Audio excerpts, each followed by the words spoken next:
Welcome to the Magma Clubhouse, the weekly drawing hangout with the Magma community. We've been having a blast chatting and pushing pixels together with fellow artists and determined doodlers. Each week we pick a theme, a color palette, or maybe a fun background scene for the canvas that we invite you to fill with us. With past themes like Mermaid, Panda Power, Animal Skate Park, Star Wars and Spider-Man, it's been awesome to see what you create each time. All are welcome to join in, and if you want to invite your friends over, you can find all the details to share with them in the stream description below. We'll be getting started shortly, so top up your coffee mug and grab your drawing tablet. While you wait, be sure to subscribe so that you can be notified about future hangouts, including the Magma Classroom sessions.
Ew, that was an abrupt end.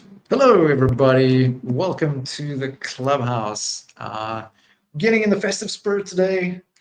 We have Anya joining us, and already a few people on the canvas, wasting no time. Well, quite amped for this one. So our theme today is Surfing Santa, and if you're tuning in on YouTube, you guys are welcome to come along, hang out with us on the canvas. All the information should be in the stream description below. If you're on Twitch, though, drop us a comment in the chat. I'll post all the relevant links, and yeah, we can dive right in. Anya, how are you doing? I'm doing so great. Just having a good day. It's been a good one. That's good. That's good. Glad to hear it. Let's get some music going while we edit. So how are you? I'm good. I'm good. Getting back into the rhythm of things after last week. All the traveling and whatnot. It was taking me a little while after something like that to get back in the groove. Let's drop the volume here. So yeah, now I'm ready to go. Getting comfortable with all my tablets again. Got some new gear. I hear you though. I hear you go. Getting like back to the pace of things after going to Lightbox was like, oof, you know. So I hear you. Like, have you told many of your adventures? Yeah. Have you told many of your adventures? I was only there for the last few minutes of your last classroom, but no, exhausted all your stories. Too much. No. It was really cool. I'll say that much. And a nice change of pace with the festive times. Normally for me, it's all sunshine and barbecues, whereas in Europe, and I'm sure in America as well, it's much colder. Snowy white Christmas, which I got to experience a little bit of while I was there in Prague and Berlin, and it was a nice change. I quite enjoyed it. I like the spirit of it. Lots of glühwein. It's fantastic to warm me up on those really chilly evenings walking around. So, no, it was good. Good to see friends that I hadn't seen in a long time, and friends that I'd only met with online, which I'm sure you would have experienced as well at Lightbox. It's quite an awkward thing at first sometimes. Like, you're used to being really comfortable in the online space, and then you're standing in front of each other like, hi. Do you like drawing? Yeah. I like drawing too. It's less weird at Lightbox because everyone loves drawing and everyone's like totally, it's like coming home. It's like family. It's weird. really weird. Oh, But I like to interesting. cultivate that environment with as many friends as I can, because it's just so great to be able to like go to a pizzeria and then whip out a whole bunch of notebooks and start drawing in the middle of a restaurant. It's so fun. But yeah, I'm sure that was such a crazy thing for you. Like you're in the middle of summer and then you turn around and it's like, oh, minus 12 in Prague at the time. Well, 12 degrees Celsius. So I don't know what that translates to in Fahrenheit. But yeah, it was a good shock to the system. Ooh. So, yeah. I can't even imagine. Let's see. So you guys, I was telling Anya earlier that I'm using a PlayStation remote as my controller here. And interestingly, the color is magma red, so it seemed appropriate to use here. So I'm using that to adjust my zoom and my brush size, and also my opacity for now, and to color pick, I think. Yes. So it's kind of fun. So who have we got here? We've got Cloudsmith. Hello. Andy, of course. Welcome. Ren as well. The two of us. We do have additional canvases, so don't be shy about drawing big. We can easily fit everybody in. Not going to be a problem. I want to do this. Hey, Andy, good to see you there. We've also got some people in the chat. I saw Phoenix Wright was there. Where's my cursor? There we go. Yeah, there we go. Oh, it's the third time watching a Magma stream, Phoenix Wright. Yeah, we do this quite a bit now. We've got a lot of streams going on through the week. Later on, Anya's doing her classroom session, so if you want to do a little study, not a little study, I don't want to make it sound like it's a trivial thing. Very important. It is little. It is tiny. Oh, really? It's small. A little small. Are you working on a new... Up on my easel, but... I saw they're going the traditional route. Very cool. How are you finding it working on the same subject matter, traditional and digital? It's funny because there's some things that I struggle with in digital that the trend so far is I'm not struggling with that same thing in traditional. I don't know if it's because I can physically walk away from the canvas, because like I had the tilt of the jar wrong in both my trial session and live. Like, even though I knew the first time that I had it wrong, I still did it wrong the second time. And then the third time when I went traditional, it was fine. Like, the tilt was just right. And I was like, what's going on here? And I don't know. It might just be that, you know? Was it maybe just the iteration and just constantly trying to get the same shape right that you eventually just snap? Okay. I have no idea. How unusual. Well, actually, no. I think it's not. Sometimes this problem's just persist and you don't really know why. How do I get this guy? So, surfing Santa, huh? Seems like a very Australian thing of you. Yes, I'm sure it's a thing there. I wouldn't be surprised. Dodging sharks and surfing Santas. But here sometimes people they'll get a bit of, get a hat and swim with their Christmas hat on, or not swim, go and surf with their Christmas hat on. People get into the spirit that way. So I thought, hey, that makes for a fun drawing topic. And here we are. Right, the Clubhouse dictator strikes again. Fuse. Okay. Right click. Nope, that didn't work. There we go. Oh, you thought you were just drawing Santa? Well, it starts off there. You can just put a, what is it called? Just put a surfboard under its arm, and then there you go. So I'm wondering, Andy, if it's going to be a... Sorry, go for it. We have a little bit of delay sometimes. You go. Andy, are you going to be doing a reptilian Santa there. Oh, I actually wanted to do a snowman Santa of sorts. Wait, is he the dinosaur guy? Yeah. Is that why? He's the dinosaur guy? Okay. Yeah. Cool. I'm gonna make my guy's surfboard made out of candy cane. Oh, awesome. Heck yeah.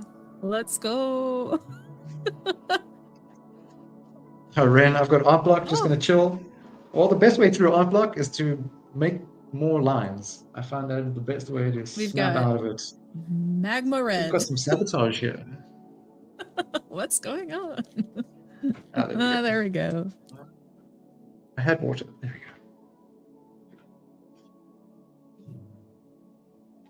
Thank you. Oh, kidding. Have you ever had bouts of art block, Anya? Yes. Yes, definitely yes. Said she painfully. It happens to everyone. Do not feel bad if it happens to you. Don't feel bad whatsoever. It just happens. And it sucks. But you can get over it. You can. Like a preventative thing that you do to keep it at bay? What's your thing? So one of the things that I do is I keep a very active circle of friends who are also like go-getters who work really hard on their art. And what's funny is when you're around a bunch of people that are super into art is you get into a group of people who at different moments will be inspired by different things, and when they enthuse about the thing that they're interested in, it gets you going too. It's like, you know, I've been doing this Lord of the Rings portrait, and I'm doing the portrait, and one of my friends was like, wow, dude, I need to do a Lord of the Rings piece.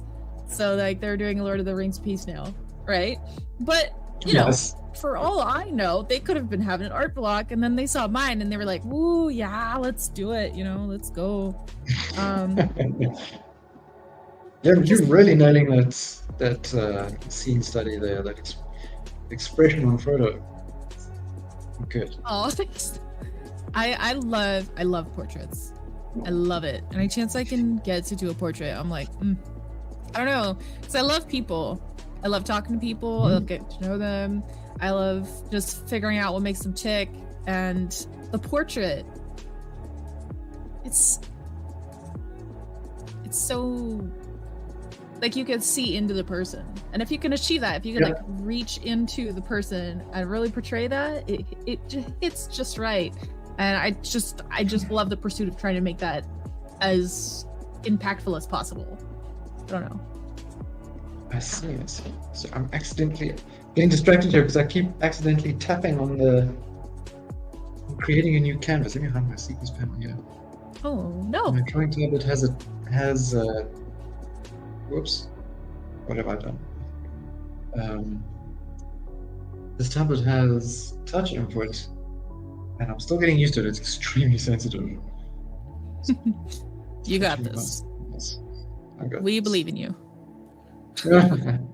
Thanks. You're welcome.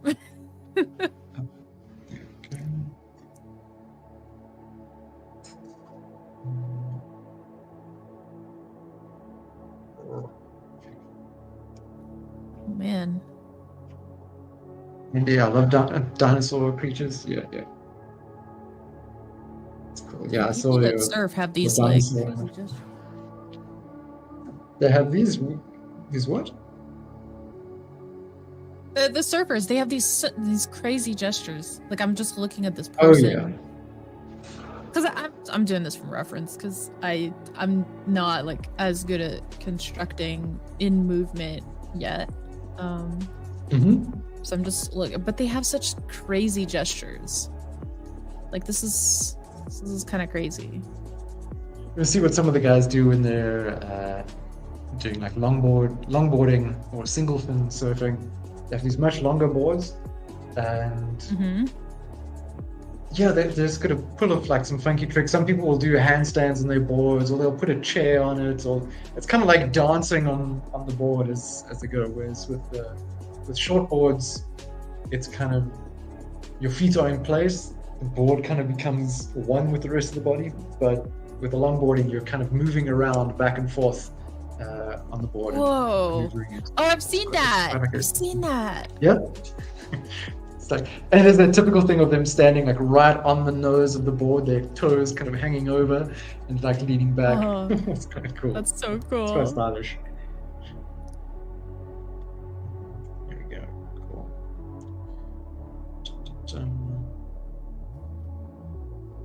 Have you got a drawing beverage there with you? Yep. Good old H2O. What's yours? I've got a tea of some sort. I don't know what kind. Rooibos chili. Interesting. Nice. So we have this.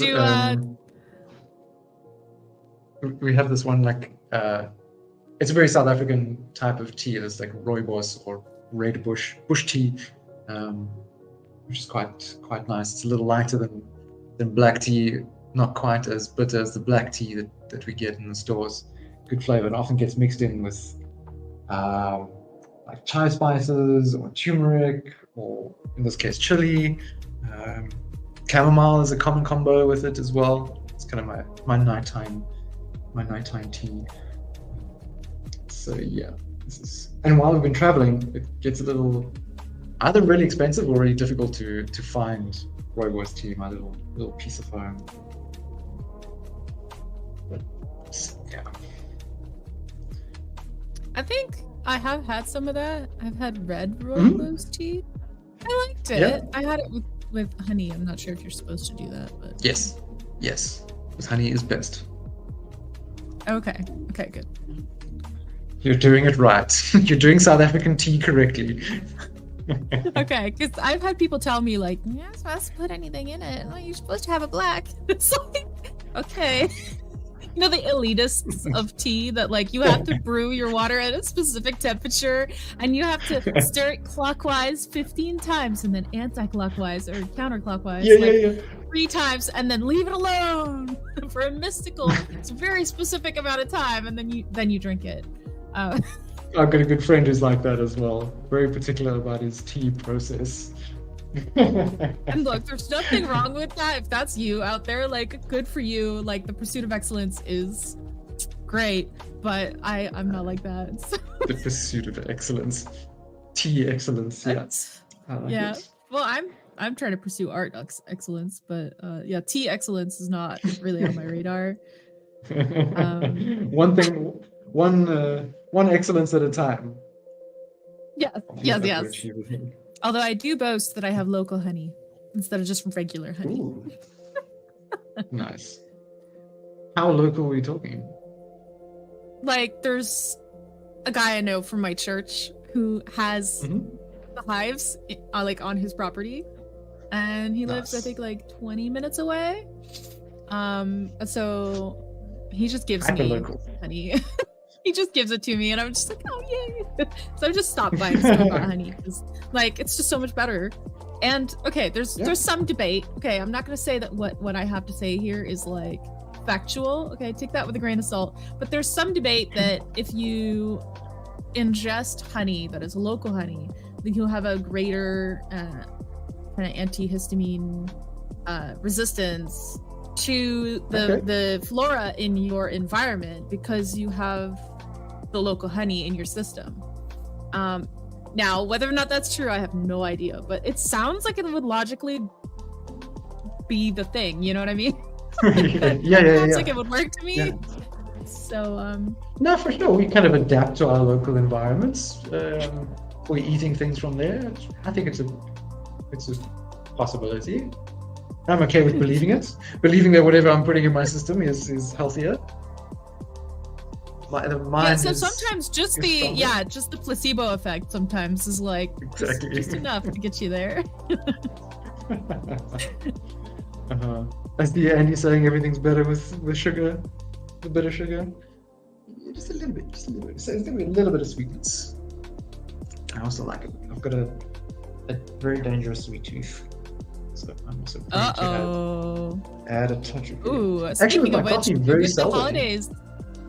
Oh, sorry. Go ahead. No, I was saying with coffee, actually, very seldom add a sugar to that. But yeah. Sorry, I with interrupted the holidays you there. coming and your sweet tooth, what is your favorite holiday dessert? Is that too hard? That is a good question. But too hard a question? A little bit.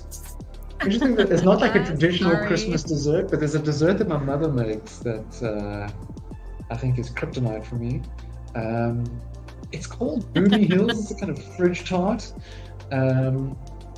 made with lots of condensed milk, I think, and crushed biscuits at the bottom, crushed chocolate sort of mixed into it and then sprinkled on top as well. Whoa! I can't remember what's all in there. I get a decent amount of cream too, but it's just so good. Wait, I mean, that better the almost next sounds day. like that almost sounds like, and I swear this isn't like any kind of swear word or any kind of wrong thing, but like Christmas crack. It sounds Christmas like crack. that's what it is. Yeah, where you make like a big sheet of some really nice things, and then you like just crack it all, and it's shards that you eat, and it's candy basically. It sounds like I see. that. Okay, yeah. No, this is definitely not I candy. just- This is more of like a tart, nice and soft. Although, like, you can kind of. My sister, the one year, layered her bowl real thick with the stuff, but spread it kind of like even out the top of the bowl like it was cement. And just like smoothing it out. A bowl that's way too big for her to handle, but not too big for me. I'll say that much. Oh, did you finish it? I mean, someone's got to do it. There's no leftovers of such things, and I'm kind of known to be a bit of the kind of garbage disposal in my family. I think. Right. Goes my way. My husband is like that. We just give him all the things, and he loves it. He's more than happy to just finish it all. He's like, sure. Wait, so Boomy Hills is a thing? So just recipes. Condensed milk, cream. Yeah. So I think every year this is like a family recipe. We make these cookies, and so my family's French, so they call it nid d'oiseau, which is like bird's nest cookies. Okay. And basically you make like a it's like a shortbread, but before you put it in the oven, you make it like a circle, you flatten it out, but you keep it like an inch thick, right? And then you put your thumb, you take your thumb and you like put a hole in the middle, and then you put them to bake, and these you roll in like nuts and stuff, so they have like nuts on the outside. Okay. And then when they come out, you take like whatever is your favorite jam. I usually do seedless raspberry, and I'll do this puree on my own just to make this really nice, and you just pour it in the middle and you let them fully dry, and they are just the most wonderful things ever, and like definitely the reason that I would put on a few pounds during Christmas. It's so bad, but so worth it. Yes, that's so good. So I definitely make those every year, usually. Okay. Make the best pictures ever too. Oh yeah. Quite a pretty to post dessert online, to just be like, you just take it at a specific angle and like, you know. Do you have some specific roles in the family with stuff that gets done?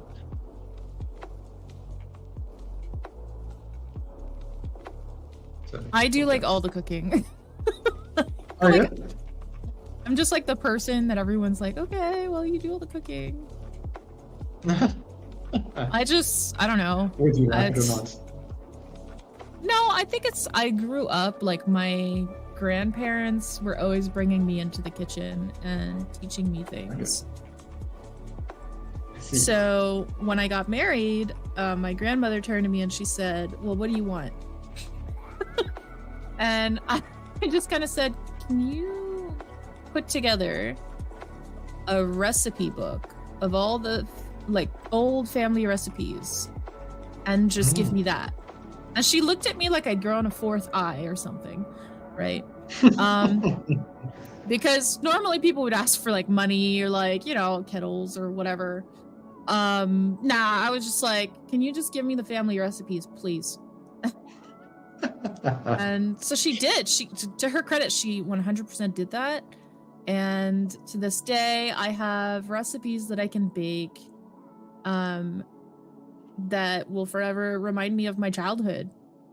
And it is the most cherished gift like that I got from my wedding. Even though like lots of people gave us money, lots of people gave us like cutlery and all that kind of stuff.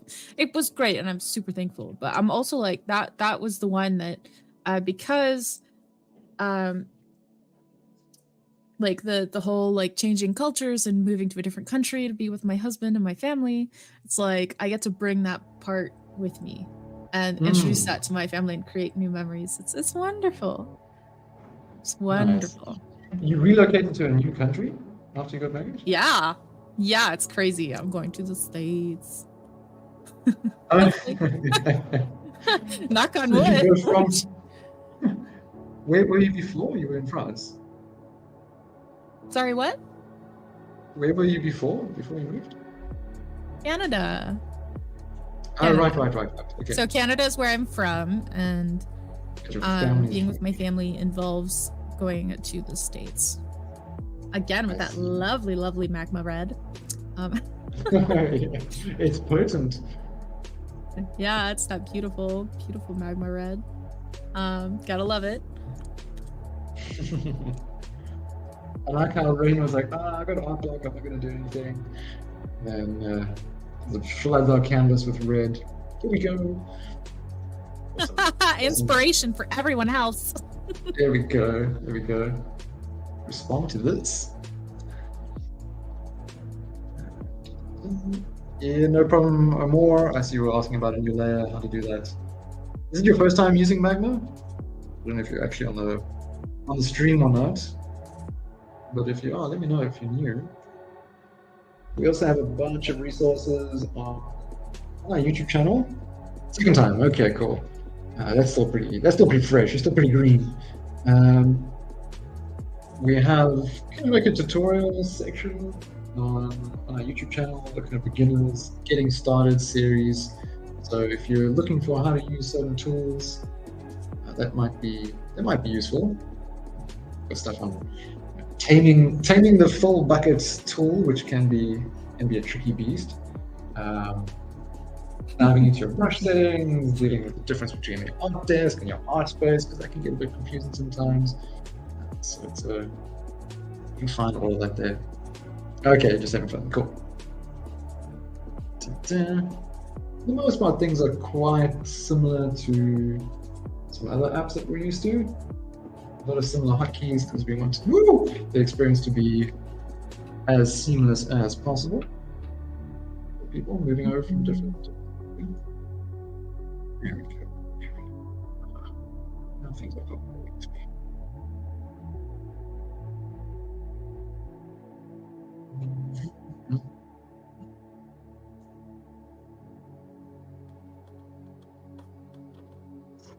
I love this theme. This is so fun. Like, never in a million years as a Canadian would I have ever drawn a surfing Santa. Like, that doesn't even occur to me because of the connotation of snow with that whole season. Like, that would never, ever enter my mind. So thank you. Thank you for that. You're welcome. My pleasure. What part of Canada are you from? Ontario. So I'm from like kind of, the most populated area of Ontario, like kind of somewhere near the capital. I'm not going to dox myself online, of course, but just like the good old mostly populated area. I just wondering what the snowfall was like during Christmas time. So we're having a little bit of a dry year, not much snow, but there is some snow. But the coolest stories is when I was a kid. We used to just like the snow would get, and we had a 2-story house, right? the snow would get as high as close to the roof where we would shovel the snow from the driveway. So from the snowbank to how much we would get out of the driveway, it would actually make like a ramp onto the roof of the building. So we would get onto the roof, climb all the way to the top, take a sled, right? And then slide all the way off the roof, all the way down, and then into the road, and get stopped by the snowbank on the other side of the road, and just smash into the snowbank. And then we'd be like, yeah! And then like run all the way back up. Do it all again.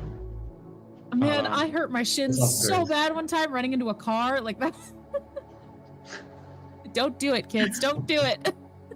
Especially not nowadays. Like back then, like, and we're talking like a 3,000 people town, like in the middle of nowhere, Canada. So obviously, you know, but don't do this if you're in the middle of a city, please. Like, disclaimer, don't do that.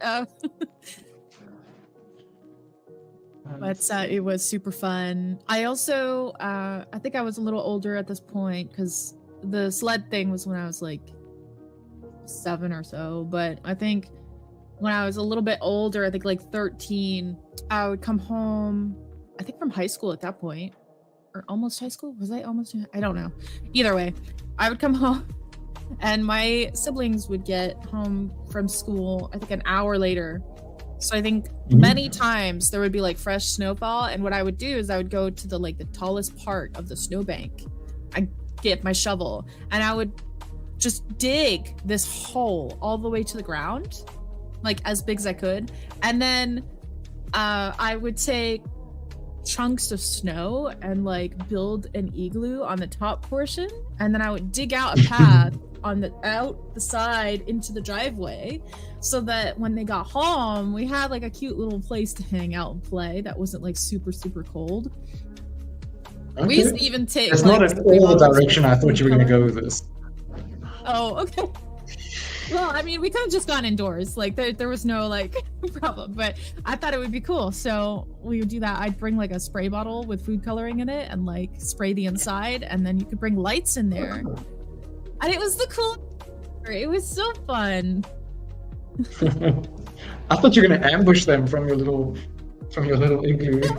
Start throwing snowballs. No, this is actually a wholesome story. I'm disappointed. Oh my I'm not gonna lie, just a little bit. No, I would wait for hours until they got home with my special little water gun and spray them down to get them really cold and make them suffer. Ryan, come on. There we go. Thank you. No. That's what I wanted to hear. No. Oh my goodness. No, that would be so heartless. But no, we had some of the best, like, just sweet hangouts in one of those makeshift igloos. Oh, it sounds like fun. And no, we don't live in those. We do not live in those. I know my husband's at home going, yep, she lives in an igloo. If she had things her way. No! Oh, I would hate living in an igloo. Oh.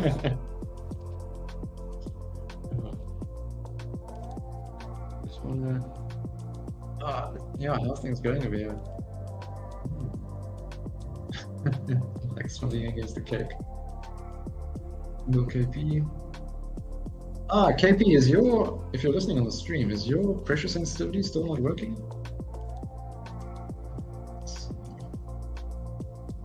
Yeah, I'll type it in the chat. Yeah, it looks like it. Dun, dun, dun, dun.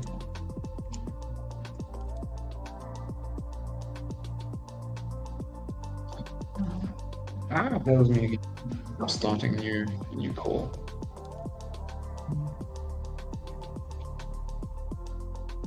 Got 4D, KP, basil, make vinegar. Extra peeps. I'm loving that that old duck there in the suit.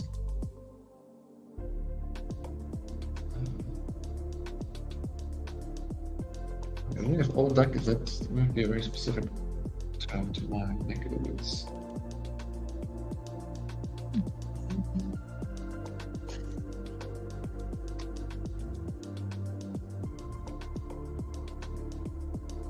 Well, Phoenix, right? You're going a bit crazy with all the chat messages there.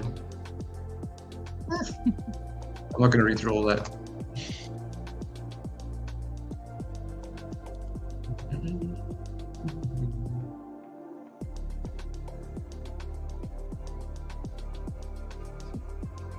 What have I done? I have an idea. Sometimes you just have to hide the UI so you can stop accidentally touching different UI elements. I hear you. And every time I change the settings, I end up with a new problem. Just the touch starts responding in a different way. Like, oh, great. I think I do seems to work. Oh well, first world problems. It's not a big deal. Just adapt, roll with it. Adapt, overcome. There we go. How goes the expressive portraits sessions that you've been hosting? Oh my gosh, they are so fun. So we're stopped now for the holidays. But the group is so like just passionate about getting there and getting really like good at it. Mm-hmm. So it's such a breeze. Like people are just so sweet and super like open to feedback, and they're there to get better. Too often I get people that like just they don't. It's weird. So if you want feedback, just general message to the populace. If you want feedback, make sure that when you're asking for the feedback, that your intention, like look within yourself if you actually want to grow, or if you're asking for feedback because you want validation. Yeah. Because the problem is someone will say, hey, can you look at my piece? I'd really love for you to take a look and give me a critique. But what they want is for me to tell them that they're awesome and to give them encouragement. Yeah. And then you give them a critique, which is a genuine critique, and you tell them this is how you could push this is how you could go forward with that. And they go, wow, you hurt my feelings. And I'm just like, well, you asked for the critique, so it's yeah. But generally, usually people are doing quite well. They just need encouragement, which is what they're after. So I normally will ask, honestly, when somebody just wants critique, I'll be like, is it okay? Like, do you actually, I'll have a talk with them. But the people in the study group, they're all really after it. They're so like they want to improve.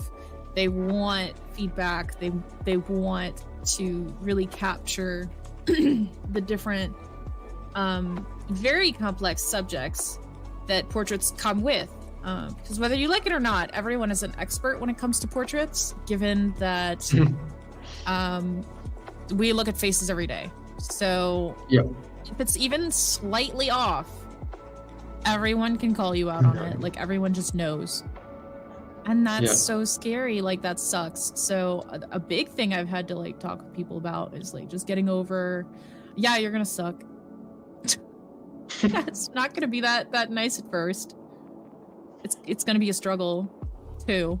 It's just gonna be a struggle. That's okay. And that's okay. Exactly. It's totally okay. That's normal. When you're uncomfortable learning something, that means you're learning at a faster pace. Interesting. I hadn't thought of it like that. Yeah, if you feel super uncomfortable learning something, like right now I'm going into like anatomy and construction. I'm so uncomfortable learning that. Oh. Yeah. And like when I was doing a lot of perspective, I was so uncomfortable drawing that. Like to the point I was getting really stressed out about it and getting like headaches and stuff. But you just power through. You just keep learning. And eventually you look behind and you have made progress, and it is looking good. So just don't stop. You got this. Yeah, it's a good sign. I love my study group. Good. is. I think I asked and then I got distracted. Were you starting a new subject today in your classroom session? No, I'm so we're finishing up the jar. I don't know if you saw my social media post. I put the title, I was like, will she ever be done painting this jar? Come to the session and that's actually why I wanted to ask. Because I wasn't sure, like, are you repeating it or like pushing it to the maximum level of detail?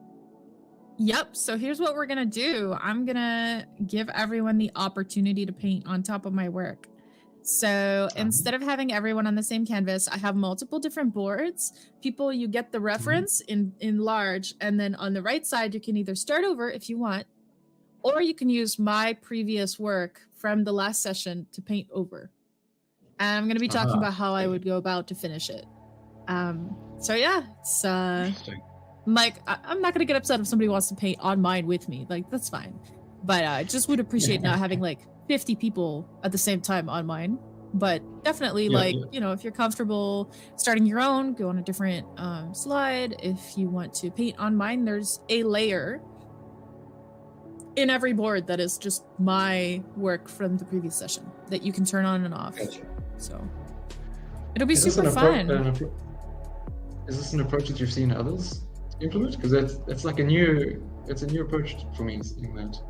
Yeah, so I just was thinking, like, how do I make this interesting for new people coming into that weren't there like 2 weeks ago, and at the same time somebody that was there 2 weeks ago, how do I make this interesting to both those two?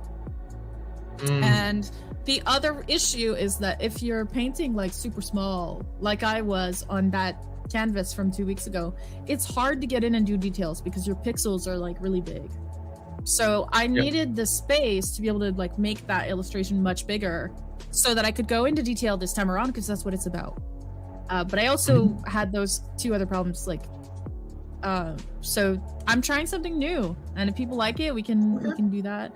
And that could be like the transition of how we do you know, 2-part content, if we decide to keep doing that. But I like it. Yeah, if it doesn't work, I'll just like retire the idea and call it a day. Yeah, I mean, it doesn't matter. We were going to experiment. Cool, Amor. Cheers. Thanks for joining us. Oh, bye. Where are we at for time? 40 minutes in. Let's change the track. Okay.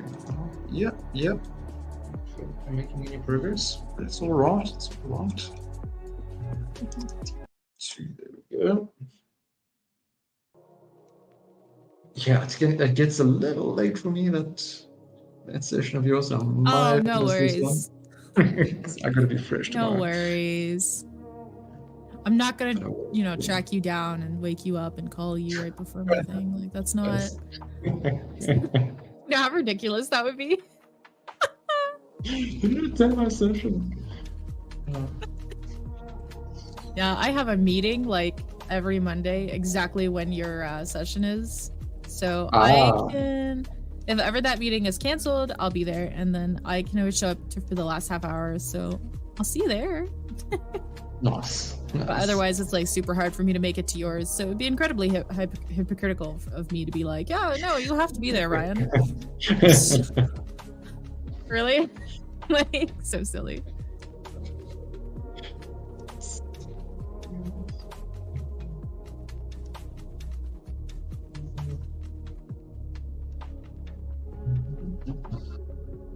Got any new people joined? All the same lot. Yeah. At 9 minutes.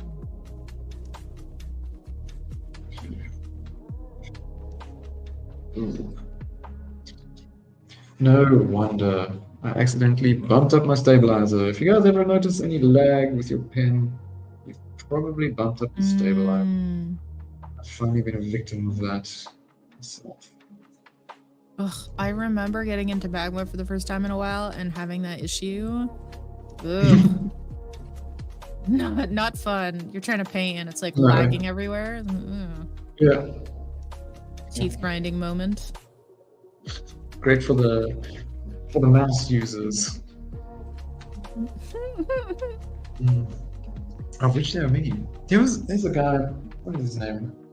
I recently started following him on Instagram, who has been doing a lot of painting with just a mouse on in MS Paint, of all things. What?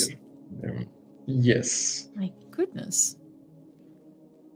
I love it when people say, you know what, I'm going to use probably the least likely thing or the least comfortable bit of software and hardware to try and paint. That's where creativity lives. When you have to solve problems with very little tools, like, oh, it's so fun. It's so good too. It's a good exercise. Yeah, because you have to start problem solving, right? Like you're taken away from your usual set of tools or the usual way that things work, and now you've got to pull it in somehow. Of course, I can't. I really see like how creative people are when I take them from their usual Procreate or Photoshop, and I like force them to come into Magma, and they're just like, what? And the thing is, they can do the same things. Like Magma is very capable of getting all the same things done. You just have to find a rhythm. You have to learn it. It goes hand in hand with something I taught someone years ago. They were like struggling learning to use a computer. And I was like, listen, this thing works as much as you work for it. You have to learn how to use it. And once you know how to use it, then it serves you very well. We all went through that growth period learning Photoshop or learning Procreate or learning whatever, and this is the same. It's exactly the same. Yeah, I agree. And actually, the more softwares you know how to use, the more you know how to use, you're more employable. You have more flexibility. You're just like. You have more, it's kind of like knowing multiple languages. If you know a few, a lot of the other ones just come naturally. For sure. If that makes any sense to anyone. Yep. I wonder that if, because learning new software obviously takes a lot of time. If you're talking about software, maybe I want to narrow it down to like just specifically painting software, not like learning sculpture or modeling in 3D, which is another discipline, never mind just a different software. But with it taking so much time, whether you kind of take away from getting to know your tool that you've been using like that much better, because then you have those who kind of become like full-on specialists with a stick of charcoal, a particular type of ink, or whatever the case may be. Maybe the same applies with digital art software as well. But I suppose it depends whether you're like aiming to work for a company or whether you're just doing your own thing, in which case it doesn't really matter what software you're able to use at a high level. You know what's crazy is as soon as they started to learn oils, I saw a major shift in the way that I paint digitally. Okay. Just a huge shift. Like, so instead of like mixing my paint on the canvas, I just started to like color pick so much better. And by color pick, I don't mean like go on my reference and pick the color and bring it over. I mean like choose the color that I want and the value, and then just like go and bring it in and know it and like just put it down. Right? That is so fun. That is such a fun and freeing ability. Like if I had never gotten into oils, I don't think I would be there. I think I would still struggle because I did comp studies for months and never got it. Never. Like digitally. I just couldn't get it. And I kept being told like you need to just pick a color and put it down, and I'm like I didn't get it. And then how do you feel finally with got color it. now? Do you feel quite comfortable? Yeah. I'm not like, you know, I'm not trying to be like, oh, look at me. It's more of like, I'm so glad I'm feeling more comfortable, because it used to be like I knew I had like a good eye for it, which is why I could tell I was off. Right. That makes sense. But now it's so much better. How's your journey been with that, with different mediums, and how it has affected other mediums? that you know? That's a good question. I haven't really noticed anything specific yet because I just feel like I'm at too early a stage.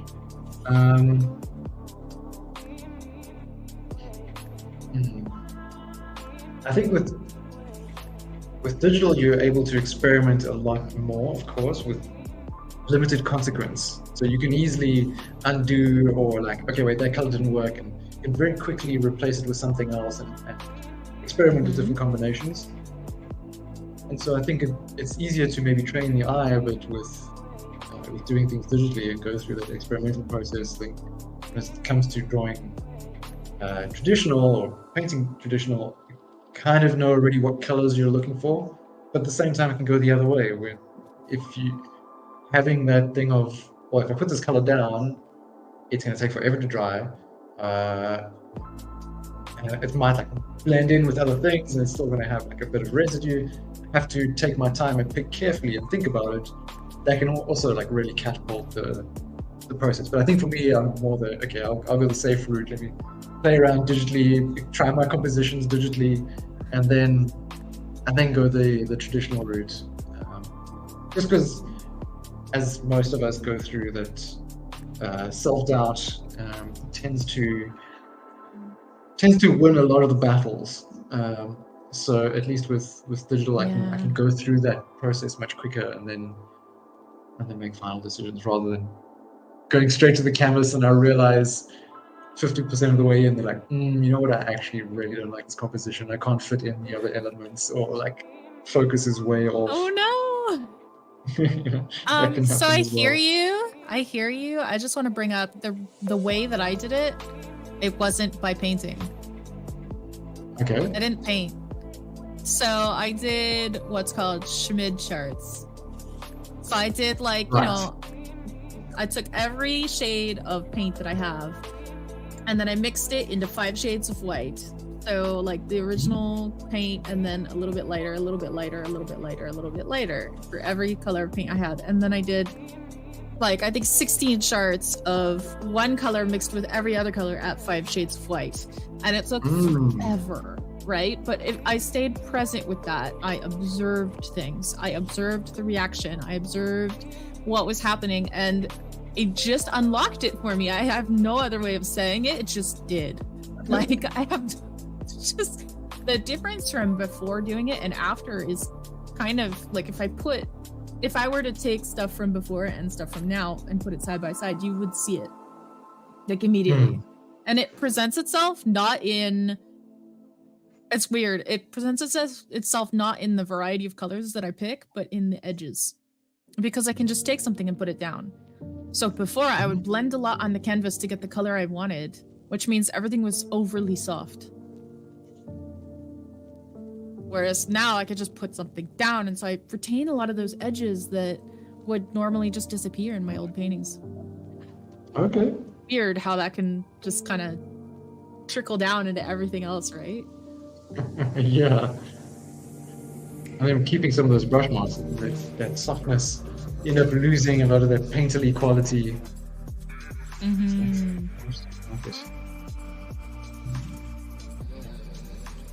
But I get what you're saying though, like,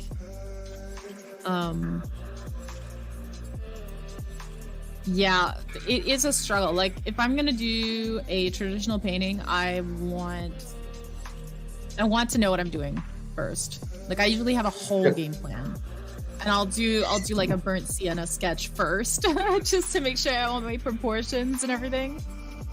Yeah. Like, it's all online. Like, I had stories and everything for the traditional jar that I was doing. I did like an entire sketch first and all of that. So, yep. Are you done totally with you on that one? Almost. I have a few things to alter on it. I'm actually gonna show it later today. I'm gonna like put it up. Okay. Like, hey, look what I did. Because it's the same ref, right? Yeah. I suppose maybe now, like, focusing for such an extended period on it, do you find that you're noticing more and more mistakes and things you want to fix up over time, and like struggling to call it finished? What do you mean? Like on existing pieces or pieces that have already Like finished? with this one that you're busy with now, this jar, doing it the traditional route. Like, have you got to those points where you thought like, okay, cool, now I think I'm about done now, and then you leave it and then you come back like, oh damn, there's still this, and then you're looking at it in your other sessions and you're like, oh wait, I didn't notice this before, and then go back to the traditional piece. Okay, let me fix that up. Like a lot of back and forth. That's part of the process, yes. I don't normally have a piece that is happening in both digital and traditional. It's weird. I like it though. It's really proving to give like a better result. I like it. Super fun. Yeah. Yeah, I'm keen to try that. Maybe I won't be able to dive into paint, but maybe I can try. Tag me in it. My goodness, I'd love to see that. I need to do some personal works soon. I've got some devices to review, and normally I try to do my own sort of painting with it rather than something a bit more serious than just a still life.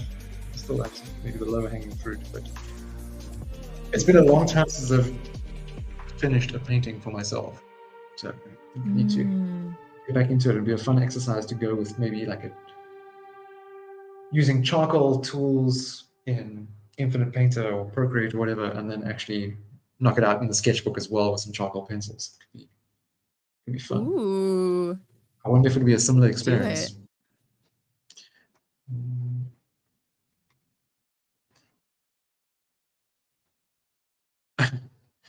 Yeah, straight saying if I don't finish it within 2 hours, I just move on to the next one, like with those study sessions. Yeah, there's I think I can be prone to spending unnecessary amounts of time on something that is just meant to be a study. And I know how slow I work, so it's rather a case of I have to set a time limit to try and be faster about it. Otherwise, I'll noodle around forever. I actually won't learn anything because I've kind of stopped focusing.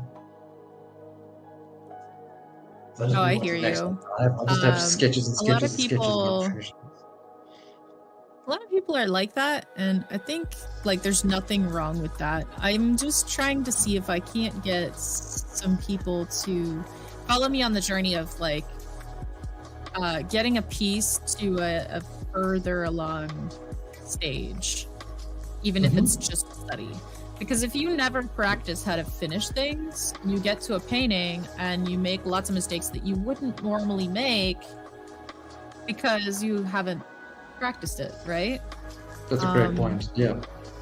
And that used to happen to me all the time until I started to really like be like, oh, maybe I should, take the time and do it. And, again, there's nothing wrong with it, especially if you're just practicing like proportions. Like if you're going in there and your goal is I want to nail the accuracy of the proportions, by all means, when you're done that, like call it a day. But if your goal is soon to finish a piece, make it look really nice, you want to practice how to finish pieces. Like you want to take your studies to the full. I think that's just my opinion, though. I'm not sure. The intention behind it is definitely key, and doing studies with purpose and knowing exactly which area you want to improve at, I think goes a really long way. Because it just so trying to tackle everything in one shot. Okay, cool. I'm just working on like interesting compositions or getting my proportions right or whatever. If you get that one thing down, you go, okay, cool. No, I nailed that. That's fine. Let's move on to the next one. Refine that goal. Because otherwise, okay, cool, you've got your proportions right, but then the color's off, and that kind of bogs you down a little bit. So you struggle to figure out what exactly is wrong with it. But if you know exactly why you were going into that study in the first place, it becomes a lot easier to troubleshoot, and a lot of the other stuff doesn't matter. Exactly. Cool.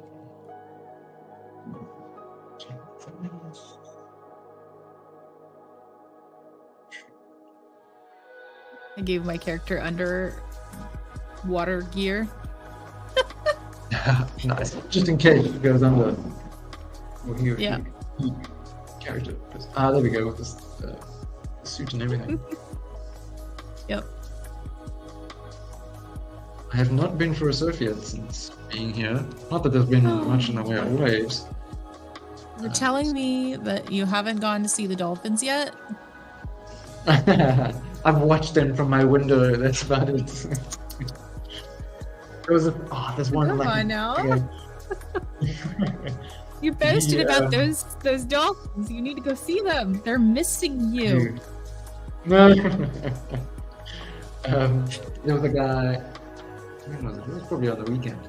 Not big waves. The spot where it's across the road from us doesn't often get really big waves, but it can get small ones that run for a long time if you're lucky. And he was just the only guy out. A big pod of dolphins came past, just a little bit ahead of him. They were quite close in. And next thing I see, like two have sort of doubled around and come behind him, circled around him, and then gone off because they're quite inquisitive. Like, what's this guy doing? Just like lurking around in our waters. It's our ocean. What are you doing here? I was quite jealous. That's so funny.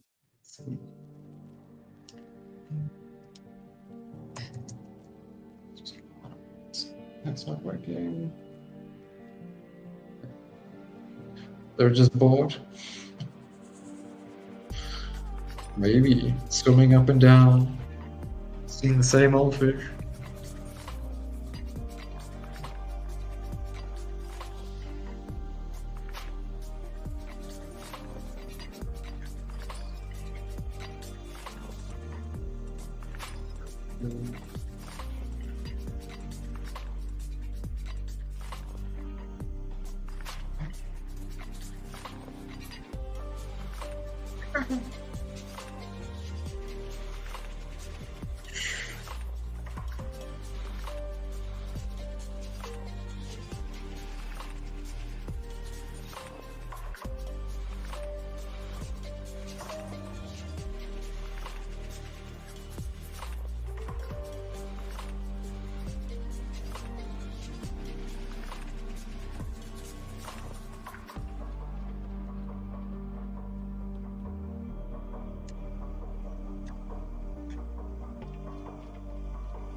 I just love this prompt so much.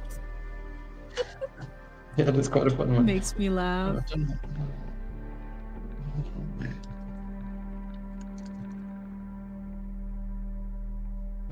What else? Yeah, I think this might be the second last clubhouse before we quieten down for the holidays. We have...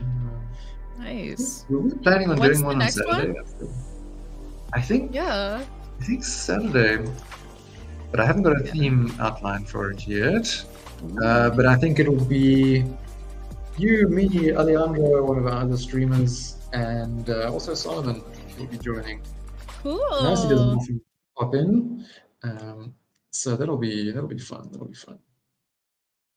Nice. Oh, I'm excited. So we have to chat about a theme, I think.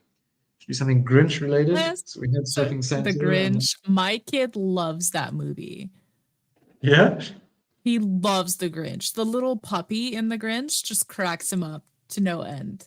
You know that scene where the alarm rings? It's during like the rap song at the beginning of the movie. It's the new Grinch, the newest one. Okay. Like no, I think there's a part the puppy does something and my kid will just like fall over laughing. Like he loves that movie so much. During the holidays, I think last year I had to play it for him like every day, no joke. You're like the Grinch. Is this the one with Benedict Cumberbatch? I think so. Okay, and Pharrell Williams and Rashida Jones as well. Okay. Yeah. I don't think I've watched The Grinch since Jim Carrey. Yeah, you gotta watch the new one. The new one's like really cool.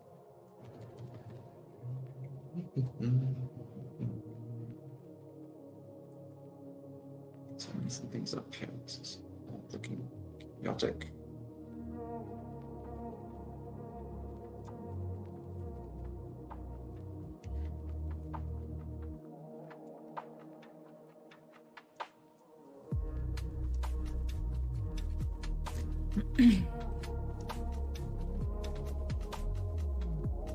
Do you have any like yearly family traditions? No, not really. We tend to have a very small thing. Normally, it's just mother, my grandfather, my sister, and myself. When I'm in the country, and this year Nice. my uncle will be joining us. And yeah, it'd be nice. But we tend to keep it small. And keep any like big family chaos at bay. None of that. On my father's side, the family gatherings tended to be much bigger. There were always chaos. Which I think just happens when there's a lot of people who haven't seen each other for ages or getting together in the kitchen. It just happens. Oh yeah. Things get out of hand. No, my dad keeps it quiet and small. Last year, though, we were on a beach in Thailand, which was, I think, also something that should become a tradition. Yeah, like sipping That's old fashions, crazy. looking out over the sea. It was really good. It definitely be I used love to it. that. You can just go to a tropical destination like every Christmas. That's funny. There'd definitely be an escape for me, considering the amount of snow that I'm used to. Yeah, there would be quite a hook to the system, I'm sure. Have you done any interesting travel trips in recent years? Well, maybe not recent, I suppose we just had COVID not too long ago, so it's been a limit to interesting travel trips. Yeah, so I had a really like unique childhood, I would say. I have never traveled before my honeymoon. Oh, wow. So like Lightbox Expo is like the second time I've ever traveled. Interesting. And where did you go for your So, honeymoon? Was it quite a different sort of location? it's really funny because for me it's south, but for my husband it's like literal 10-minute drive away from his house. he took me to a hotel there, but like he lives by the ocean, so it's like really nice and beachy and like really nice. And I was like, this is tropical, and he's like, well, you know, the grocery store that I service is like across the road here. Like, oh, nice. Right. Any particular places you really want to visit? I would love to go to Prague. I know you just went there. I'm just like, Prague sounds awesome. Greece sounds awesome. Like, I want to see the United States. Like, I want to see different places there. Like what? California like specifically landscape cool. areas? I just want to see it all. Like, I just want to travel. Fair enough. Traveling sounds awesome. Because I just have the bug. I have the bug because I've gone to see my husband, and I've gone to California now, and that was so weird. The plant life changes so much, and there was like these huge mountains in the backdrop. There's like, whoa, it was like being in a fishbowl. Like, that's so foreign to me, and I'm used to conifers, right? Conifers, like just Christmas trees and maples. Yes. And when you walk through a forest, there's not much brush. In Delaware, where I was, there's a ton of brush. There's a ton of wildlife. It's like tropical to me. But then I go down to California and I'm like, this is desert-like. This is so weird, right? And I love it. I love seeing all the variety. I loved going to restaurants and ordering something I've never heard of before. I love being around the people, for them to show me their culture. It's just fantastic, you know? I don't know. Yeah, no, it's just cool. I see Burning Phoenix also commenting there. Nice. What's your favorite part of traveling? Yeah, it's always about the food. I think for me, and trying out different things. Always following my belly. Mhm. Yeah, when we were in Malaysia last year, we kind of look back on our trip and like, we didn't do anything touristy. We just ate all the time. We just went like whenever we were making a decision about something, it's like, where are we going to go eat? Okay, well, let's go here.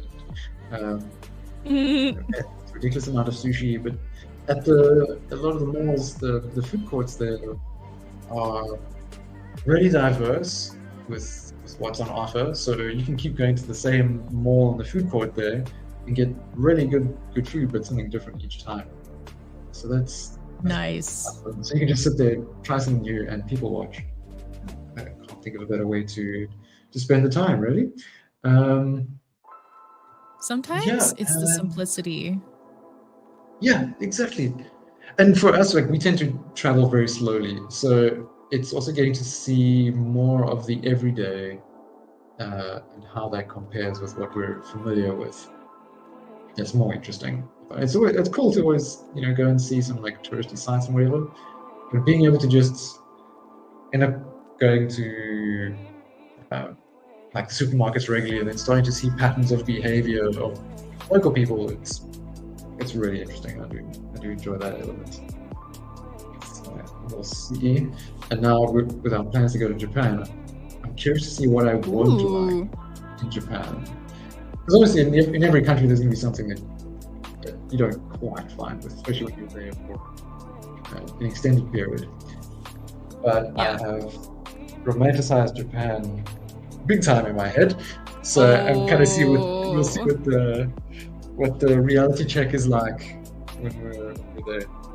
I'm sure it'll still be awesome, but I'm sure there's something there where I'll be like, the people there are very different. The people there, from what I gather, like from what I've been told of people who have traveled there, they're very different. I had someone I knew that is part of the United States naval. These people are really picky about what they're called. Like I know they're not army, but they're not Marines, and they're naval. They go on ships and stuff and go on. Yeah. Come for me. But so she was posted in Japan for a while, and it has changed like who she is. Like, and she's such an interesting person. It's actually really cool. How has it changed her? Well, she speaks Japanese for one. It's really cool. Okay, it's a pretty substantial change considering the difficulty of the language. Yeah. She cooks Japanese food. She lives in Hawaii right now, so it's not that bad. Like there's a lot of Japanese influence in the Hawaiian culinary culture. Oh, okay. I never knew that. Yeah, like have you ever heard of spam musubi? No, I've heard of spam. It's like rice with a slice of spam, and then you take the nori and you like wrap it around and you eat it. And I forget the exact. Hold on, let me look it up. Hold on.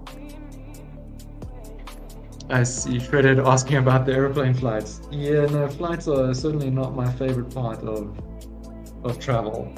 Although, like, I do like it at first. I was like, exciting time, jump the plane, see what the in-flight movies are and what's on the menu. But very quickly that wears off when it's like time to try and get some sleep, because I really struggle to sleep on planes. It's slightly taller, so it tends to be a little uncomfortable. Get a jumpy leg while there, so you can't quite fall asleep because it's not your usual sleeping position. So I can be so knackered the next day after a flight. Just arrive and sleep. When all I want to do is arrive and eat and go and explore and eat, but I'm actually just so damn tired. Yeah. So what it is, they actually consume the most spam out of every like United States. And what it is I think in World War II, there were a lot of American troops resided there because of how close it was to Japan and whatnot. I don't want to incorrectly quote everything, but essentially because of how much, you know, the influence of the army there, their cuisines kind of lend from each other, and they just started making this because they didn't have access to the same like local ingredients. For sure. So they just made it, and it's actually like delicious. I've had spam musubi; it's really nice. So highly recommend. Spam musubi or spam wasubi? Musubi, M-U-S-U-B-I. Okay. What is this headphone? It's falling out. Interesting stuff. We got here. Bambilia or Bambilee. I'm not about it. Hello. Some other people joining that I hadn't noticed.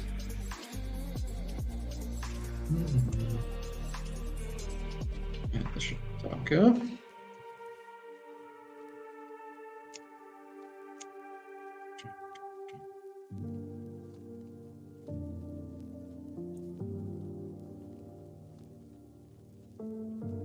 Yeah, obviously while I was in Germany now, I had to have good old currywurst.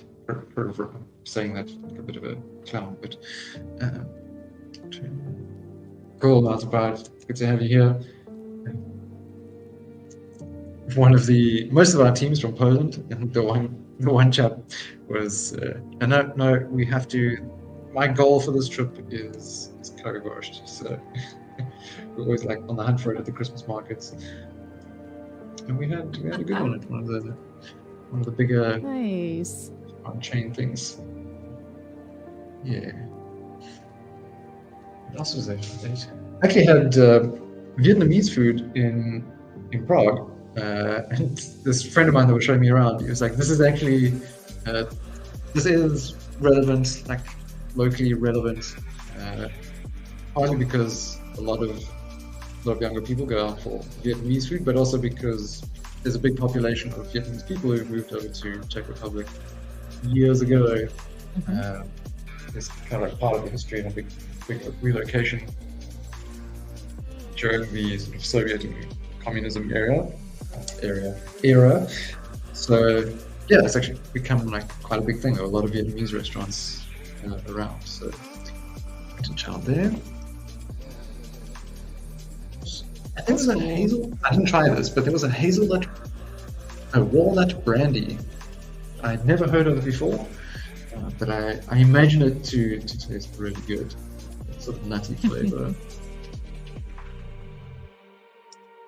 Yeah, that's cool. I actually didn't have any beer in Prague, which is unusual because Czech people, I think by all studies that get done, they always rank at the top for the amount of beer that gets consumed. So I think they're quite proud of their breweries. But I mostly drank wine. This works better in the cold weather for me. Let's sharpen these edges.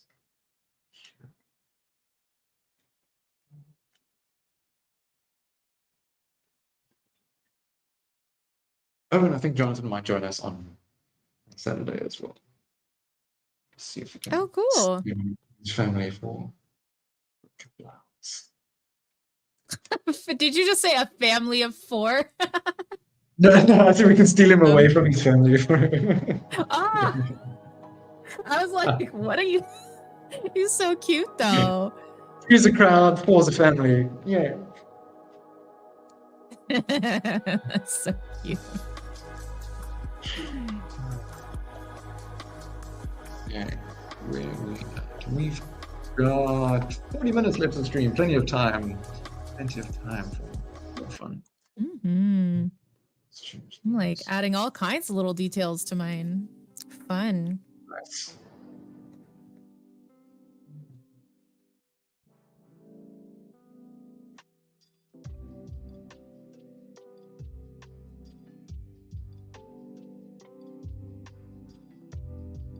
I went to the Alta Art Museum in Berlin. See some nice old paintings that had. I was lucky enough to get there on the last day. I was worried that I wouldn't get to see much in the way of museums with time and changing accommodations and all that. But there was a big Monet painting that had Rodin's Thinking Man, the one all sitting there like this. That sculpture was there with the Monet, Monet in the background. Also Monet in the background, depending on which direction you're looking from. There was a very tall Edvard Munch full portrait of someone standing. I don't know if it was a self-portrait or not. Wow. But quite tall. I hadn't seen something like that before. Only seen obviously the Scream and a few other pieces, but this was a new one for me. But yeah, cool to just get up close and see the size of these paintings. The stuff that you've seen in your books or online and whatever, in your little screen. But now seeing that, oh wait, this person was completely bonkers. Look how big they made this thing. Like, what are they thinking? It's quite cool to get that. Oh man, the only reason why somebody would make it that big is just for the love of doing it. Or for their patrons' love of having it. Right. Also a statement for the patrons.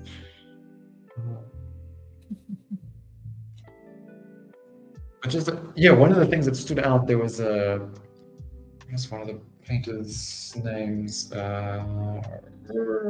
It wasn't a familiar one to me, but it's a German painter. Let's see if I can find it here.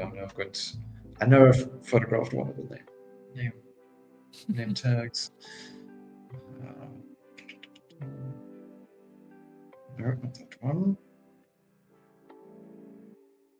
But anyway, the thing I was noticing was a lot of detail in the shadows, like really dark shadow areas, but such an immense amount of detail, subtle. Wow. Shifts in value, but just so much detail. Menzel. That's crazy. Der Maler Adolf Menzel. That's the painter. I think. Oh, someone had painted him. In this one, there was a portrait of him. But some really, really awesome paintings and such a variety of subject matter, from big sort of concert hall type of settings to like an eagle or something in flight, busy catching or trying to catch a dove, like flying down at it. But it's really dynamic, and it's like right at that point, just before like that bird is like maybe about to get its claws on this dove, or this dove might just get away. You don't quite know, but that moment in time that it captured was really awesome, and just very expressive strokes to it as well. So it was nice to see. Oh man. And stuff that maybe I wouldn't. Man, you're making me feel it. Things like I wouldn't normally pay much attention to. Like sometimes with landscape painting, for years I found it quite boring, but now, especially since doing a lot of studies digitally with them, I'm like, okay, wait, now I want to see how exactly this person's strokes work. So I'm finding a lot more value in it now. Kind of growing up a bit, I guess, starting to appreciate these things.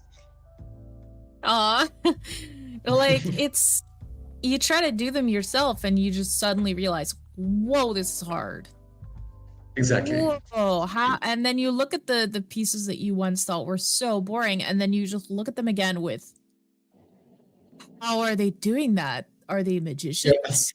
Like, what is this? It's amazing. Hey, no, your message. Bye. Yeah, no, it is. I suppose it always puts it into perspective. So I definitely want to get out more to different art museums when we travel, because I haven't been doing it much. Also got to see Yeah, go first. No, I think I interrupted you, but sure. I got to go to the NC Wyeth Museum in Pennsylvania, I think this year. Okay. Yeah, this year. That was so nice. just I think it inspired like my whole arc of really like putting in the time and putting more color in my work. Mm-hmm. Because Was there a specific piece that stood out?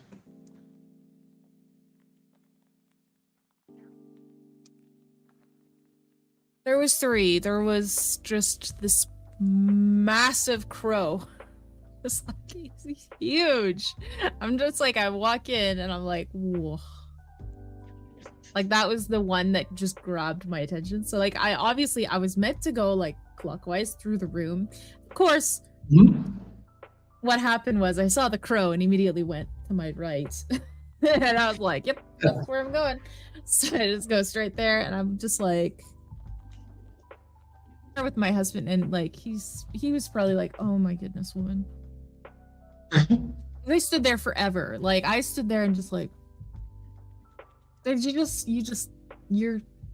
just studying the piece. You're just going, okay, what came first? Like what was the strategy for making this? Look at that really cool stroke, look at the color here, look at the value structure, like look at all these things. And it's just amazing. And then you move just a little bit, to the left, and there's just this big pig. And it's gorgeous because when you get up close, it's like there's all these different colors, but if you back up, it just really looks like a realistic pig.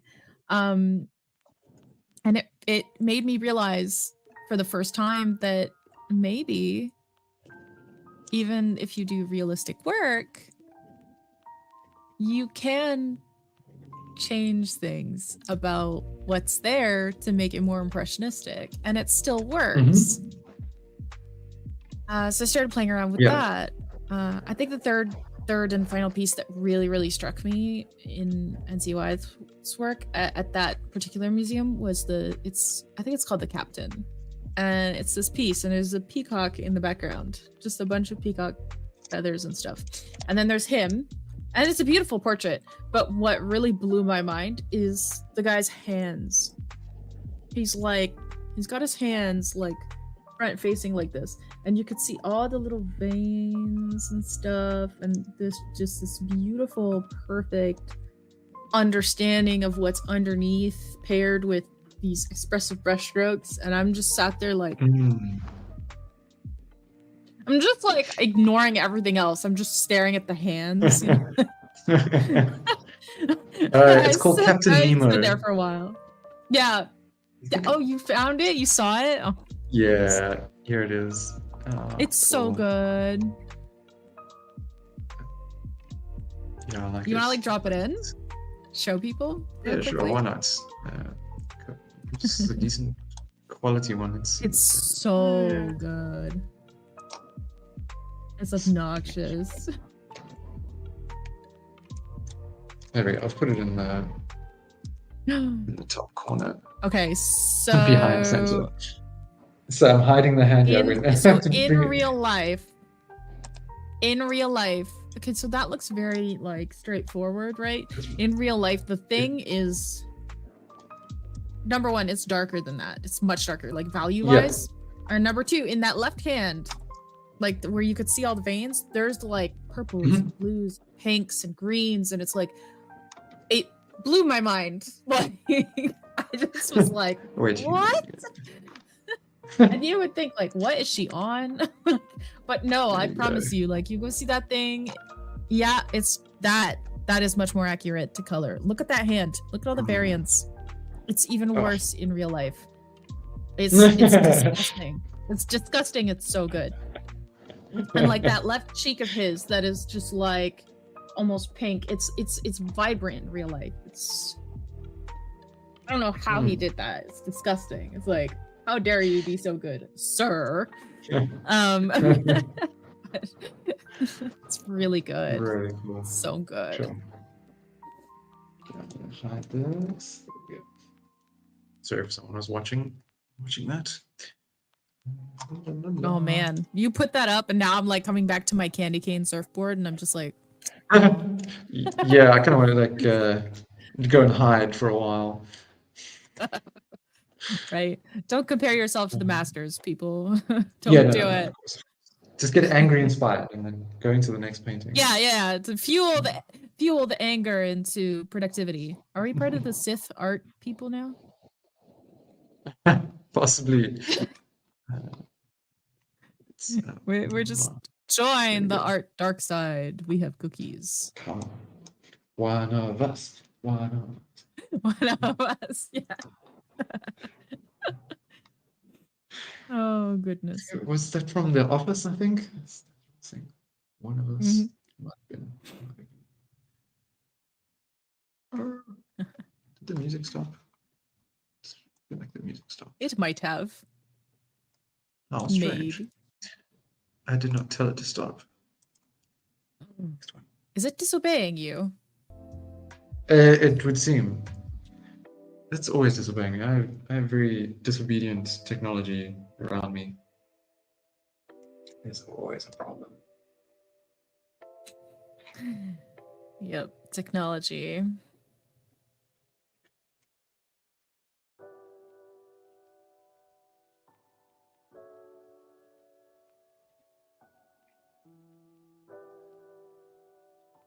Cool, Mounts Party, welcome. And not a goose. What is this? Maybe once in a while, a little bit of Fallout 4. Not quite sure what train of thought you got going there. Maybe they're whisper chatting with someone. Fallout 4. Not sure. I'm gonna try and redo this wave because it's not doing it for me. It's not quite right. I like the approach Mountain Pirate's taking there. It's a bit of looks like it played around with the scatter settings there. And a bit of color. Yeah, I love that. That's nice. They really have the movement of the wave. I think I'm just taking on like a particularly difficult angle for the wave. So, and I was trying to imagine it like I don't have a ref, so I'm just getting a ref now to see if I can't get this looking nice.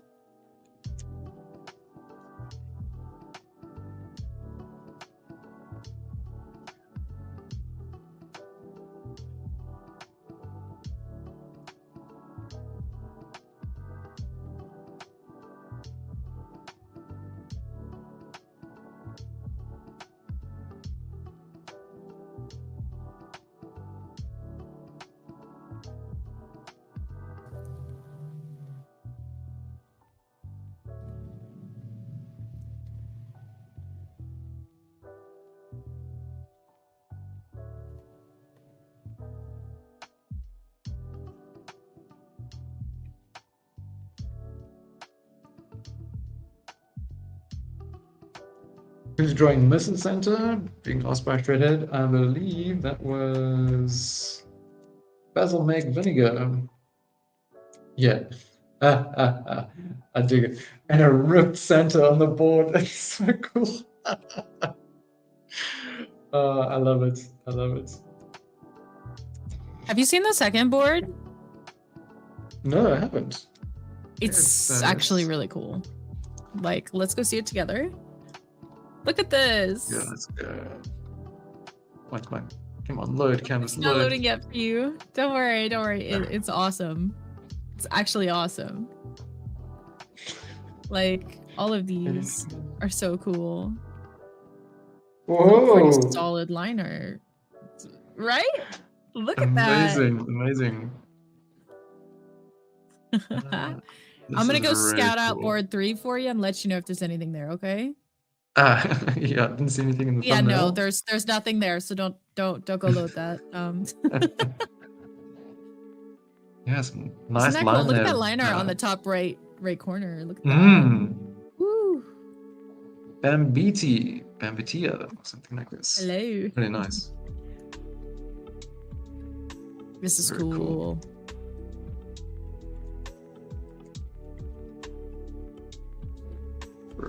False.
I'm assuming everybody by this point has watched the new trailer for Dune Part 2 coming out 1st of May, 1st of March. Ooh, dangerous words I'm playing with there. 1st of March.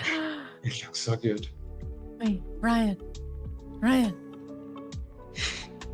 You remember last stream when I said I would watch Dune? Yes! Did you do it? I did watch Dune. I did. It's so good. Yes, and? Awesome. I loved it. It was a great date idea. I had a wonderful day with my husband watching it. Yeah.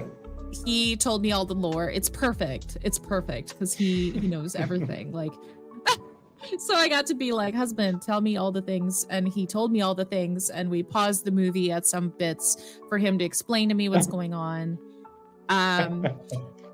No, it's perfect. He has the brain to remember all these things, and I just don't. And it's not that like I can't remember it. It's just that like I dedicate my brain to other things. And he's just like super into those things. So I'm just like, you be my lore brain and I'll be the art brain. Nice. So that works. He just tells me all the things, and it's wonderful. So I was able to understand the story.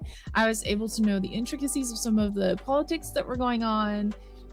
He was able to explain to me some of the differences between the books and what is shown. And I'm super excited for the second movie. It's just that I at the end was just kind of like, wait, this whole movie is just like an intro. It's like a 3-hour intro. What? Yep. And the next movie, 2 hours 46 minutes or 2 hours 48 minutes running time. So it's another lengthy one. That's nuts. I can't wait for the visual heaven that I'm about to witness when when I get there. I'm excited. It was so visually stimulating. Like I was a happy clam. Basically, these quite like vast scenes. I think they really captured how big everything is quite well. It's part of the aspect ratio of how they filmed too. Like if you notice, a lot of the scenes are just that really super wide shot. They're masterful with the way that they've approached it. I was very impressed. Yeah. Like extremely impressed. So like I was gonna do a portrait of the main guy from it, and then one of my friends did a portrait of him, and I was like, okay, well I can't. There's like an etiquette, like you just let them do it, and then you do it, but like 2 months later, you know, like you gotta get that. Let them have the like you did this. Express supporters work out later. Yeah. It's like there's like unspoken rules of. Yeah. I'm still my thunder. Yeah, you gotta be nice to other people. They're doing a good job, so like, you know, you uplift them. Your friend did a good portrait of though. Such a good job. Such a good job. I'm actually making like YouTube videos of our study group. This is a weird, like kind of a weird plugin, but it's just for us. Like I'm not doing it to get views, but if anybody's like curious how that's been going, I have these like tiny little recap videos on my YouTube channel. It's only 2 videos out, but it's like super fun, and it's what is your channel? So great. And the channel name? Hold on. If you're gonna plug, you're gonna do the full plug. Hold on. I said hi in the YouTube chat. So if people want to follow that can they follow that to my channel? No, right? No, they Hold on, let me put my double link. I'm gonna put my there's my YouTube channel. There it is. There we go. And your bind dream states. And it's super fun. It's just me and the gang chilling, And oh my goodness, so the second video, what happened, something happened audio wise where I'm like much louder than everyone else, and I apologize to them, but I have fixed it for this time, and so it won't be a thing again, and we'll hear them as much as me. Did you paint this cat your banner image? Yeah, I did. That's so really that cool. Was part of, so that's the homework for understanding textures, the last lesson. Because essentially what you do is you paint a hairless cat. And then, so I showed up, I was like, hey guys, I'm gonna paint whatever you tell me to paint on this cat. So the exercise was you have to paint hair on this cat. So they said, okay, paint a mustache, ear hairs, and a butt mole with a hair that is curly sticking out of it. So I did it. So the cat has a mole on its behind with a curly mole. That's amazing. And it has like little short hairs on its butt and a mustache and the hairy ears. Yeah. And I did that because, I mean, I led that study group and they were with me through thick and thin. Understanding textures is one of the longest schoolism courses. And there were such wonderful people that actually did the homework like every week with me. And we didn't do just like, because understanding textures, you have like the spheres of material that you do. And then you can choose to then do a painting to apply that texture knowledge. We did a sphere and a painting every single week. Yeah. Every single week. That's so much work. And they did it with me. And sure, we started with way many people than we ended, but I think we were 5 or 6 that were still stood at the end. And I can tell you those people grew so much, and so did I. And I will never forget, like, I'm painting this stupid hairless cat, right? And we're giggling the entire time. That was the funnest last session ever. We giggled so much. Because I showed up and I was like, guys, I'll paint whatever you want. What do I paint? The butt mole. The butt mole. The entire time. We're like, it's like having like 6 4-year-olds in the same room, but they can actually paint. Brilliant. It's so funny. Oh, it was the best. It was the absolute best. And so one of my biggest regrets with understanding texture study group is I didn't film it. So when it was over, it was just over and it was so abrupt. And we had been getting together every week from January to August. And it just finished. And then all of a sudden for a few weeks, I was like, I missed my study group. I was so sad. I was just like... So when I started the Expressive Portraits study group, I was like, I need to film this. I need to film this, and I need to make like recap session summary videos just for fun and for memory's sake. And it can be a cool legacy to just have sitting as a playlist on my YouTube channel. I don't know what I'd ever do with the YouTube channel, to be very honest. Maybe I'll put like time lapses of certain paintings that I do for my portfolio in the future. Yeah. So I mean, if you want to keep an eye on that, that could be cool. Yeah, for sure. But it's just for me and for my group, like, honestly. But everyone's welcome to check it out. I don't know. I just love the adventure so much. Let's see, get it open on my own side. And the people of Lightbox, they're just so sweet. Like those people that actually show up like every week and they want to get better. That's like Artspot, 4-year-olds with amazing drawing skills. Or like Drawfee. Yeah, that sounds about right. Has anyone ever watched Drawfee? I love Drawfee. Yeah. I love Drawfee so much. They're so funny. And this reminds me of that. Like they would definitely get on Magma. We need to pitch Magma to Drawfee and just be like, I think that's a splendid idea.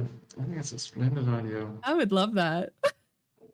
We can have a little hangout interview session with them. Yeah. Pick a ridiculous, or like just kick it. Just kick it. Make funny images together, and like just because their whole thing is it's comedy. They're just having a good laugh. Like that's the whole time. So I would just love to hang out and laugh the whole time. I think they'd use it a lot, probably, just their workflow. Yeah. Like the thing is, they take turns. Their videos, it's like they take turns to draw, and that might work because some of them need to focus more on the comedy than on the drawing. But it would be interesting to see all I think there are 4 all 4 of them on the same canvas at the same time, kicking it live with us, giggling the whole time. That would be hilarious. I will make a note. Weird ideas. The Anya edition. There's a Notion document for this somewhere, I'm sure. No, you never know. They might say yeah, and that would be sick. I've also wanted to get the there's the Art Pizza or Pizza Art podcast. They have like an art podcast, and they're drawing in Magma. I think I don't know if it's every week. I haven't been catching many of them because the times didn't quite work out for me. But yeah, getting the people who are like hanging out, doing these regular jams, get them over and find out a bit more about them in the clubhouse. I think it'll be a fun idea. Theme ideas. Somewhere here.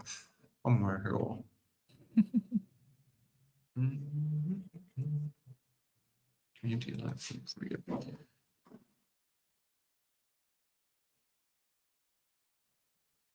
Everything is loading. Oh, you poor thing. You and your internet. I hear you though. It's been really weird today. Weird. Do you want me to Google something for you? No. I'm trying to get into our Notion setup. Okay. But thank you. Aha. I love that we've got our next Santa dinosaur dragon. Yeah. It never fails. Oh, we've got Olaf. And is that Rapunzel? Because I don't think it's... Yeah, I don't think it's... what's her name? Elsa. It might be Elsa, I don't know. But it looks more like Rapunzel.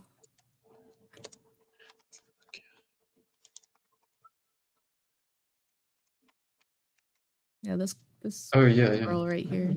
Yeah. It looks like Rapunzel.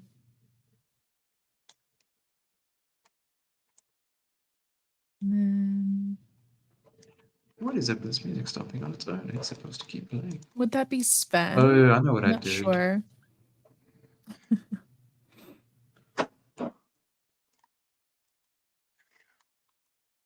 Alrighty, we got 10 minutes left of the stream. Wow, already? Yeah. Yep. Yep. There we go.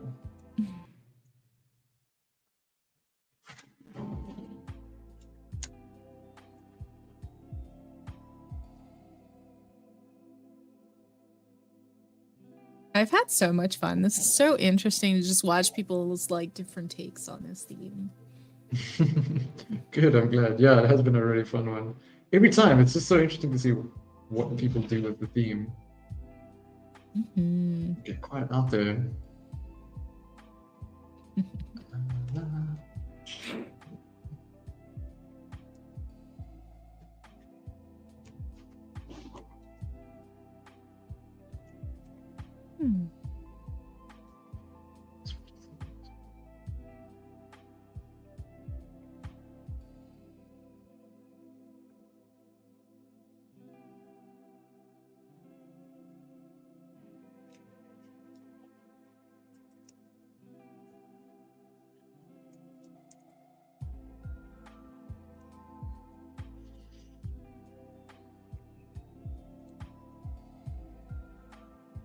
Wait, I froze the stream screen. Whoops, my bad. There we go.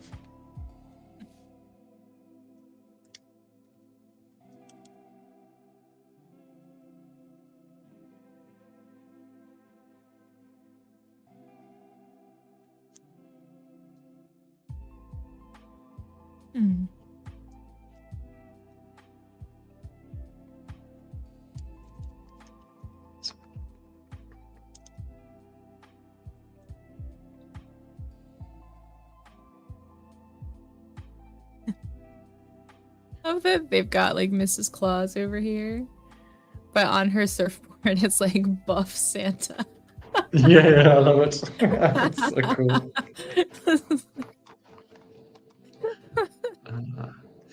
That's such a good gag. I love that. So who made this adorable little Santa Magma?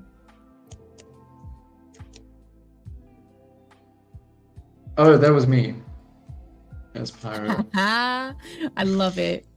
It's so cute. I want that as an emoji on the server. Can we do that? Oh, it could. I think we could do be that. A thing. We currently got him on the banner on the Magma website for the UG contest. He's made an appearance on that. So for those who don't know, there is a contest running, a little holiday contest together with tablet maker UG. Or Yugi, I don't know exactly how people pronounce it. I say Yugi, but I could be totally wrong, as I tend to be. Anyway, the idea there is we have two themes. Those are festive fandom and holiday flashback. And we will be collecting votes from our community on which pieces they like the most. But the main thing is that you're teaming up with one other person. Obviously, Magma is a multiplayer platform, so we want people to collaborate on this contest. Often these contests are just single player, so we decided to go co-op with this. And then from there, we have a couple of judges. I'm one of them, and yeah, there's a cash prize, a UG display tablets for our first place winners. Another cash prize and screenless tablets for our second place winners. Another smaller screenless one, and Magma Blaze subscriptions for third place, and a few extra Blaze subscriptions for our runner-ups. So if you want to know more about that, you can check out the UG Holiday Contests channel group thing that we have on our Discord server. All the information's there. There's a channel for finding a contest partner, and also where you can put your submissions, and that runs until the 17th. So still a few days if you're only finding out about it now. Oh, cool, Andy, you're working on it with DPO? Nice. Yeah, plenty of time. Yeah, I know a few teams, so I'm really excited to see what they do. Yeah, same. Very keen to see what Andy and DPO pull off. Very keen. I love that you guys made it collaborative. That works with the spirit of Magma so much, because that's what we can do. Yeah. We can do pieces like this here, where we have so many people on the same board. It's so nice to see. Yeah, haven't we hosted one before, a collaborative contest? I think I know. I think on Screwism and Lightbox they've done the collaborative thing, but we haven't hosted one ourselves on our end. So quite keen to see. Because it can be a challenge, I'm sure, for coordinating with someone and figuring all of that out. So yeah, fun times. Yeah, I think it's smart you guys started with two. It definitely reduces some variables, because some of the collaborative thought about making things on Lightbox, woo, it's like 4 to 8 people, and it's like massive, and it's just crazy. And I know eventually, like, if you guys want to do that, you'll definitely be able to. But this is cool. This I'm so excited to see what comes out of it. Like, I'm excited to see all the submissions. I'm gonna keep my eyes peeled on. Is it Sunday or Saturday? I think it's Sunday. I think it's Sunday. It is Sunday. Yeah. I never know what day it is. Yeah. And then, community will vote on their favorite pieces. Today is Wednesday. Mark everything based on whether or not it's a clubhouse or a classroom. We will get all of our community votes in, and then I think the idea is to have from a pool of 20 pieces. Then our judges will take over and select the winners. So, yeah. So far, I've only seen 3 submissions on the channel, but I'm sure a lot of people are still busy working on theirs and not ready to share it just yet. Let's see. What a good start.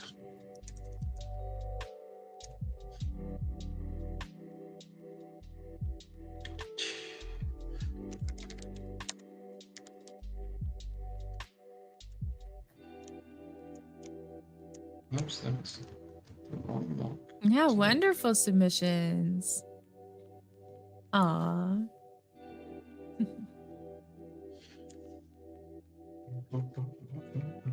Yeah, I love seeing what comes in. It's so nice, especially with the theme. You're getting like feel good art, you know? It's such sweet stuff. And so much possible variety with people's fandoms, for example, or their little festive traditions. Lots of possibilities there. Glad to see that already Naruto has made an appearance, and Seto Kaiba. If anyone else play Yu-Gi-Oh back in the day? I was very into Yu-Gi-Oh when I was in high school. Still have all my cards in storage. Oh, how anime has influenced the entire like other side of the world. For sure. The 90s were rocked by anime. It's such good stuff. Although, I mean, the only problem we had was Dragon Ball Z, which would take forever for anything to really happen. There's just Goku charging up from 1 half-hour episode to the next. Yeah, just like yelling the entire time. Like, yeah, just powering up. I saw an awesome meme the other day where it was why people in their 30s are so tired. It's because we all gave our energy to Goku when he was making the spirit bomb. I thought that was... I can feel that. That's so silly. Oh, goodness.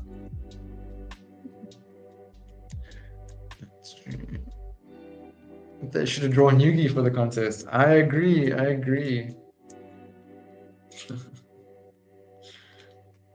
Maybe someone will still bring Yugi into it. You don't get extra points from me just because you bring Yugi into the contest. I'm just saying, just putting it out there now. You're trying to think you can win favor. Points. Subconscious points. Yeah. Oh, Ryan, I think your stream might be paused. I'll pause it again. Yeah. Sorry, it happens every time I have something else on full screen in front of the main canvas window.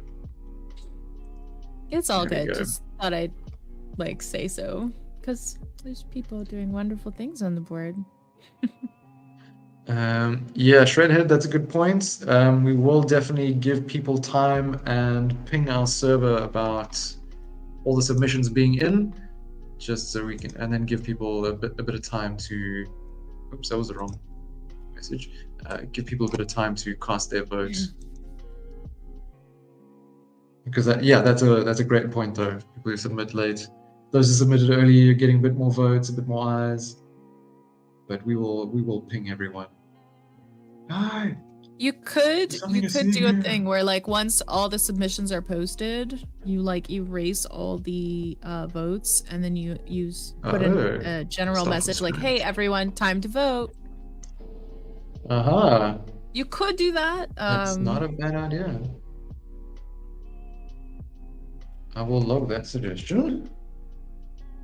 I think it's a good one. I mean, you don't have to do it. I'm just kind of trying to problem solve with you.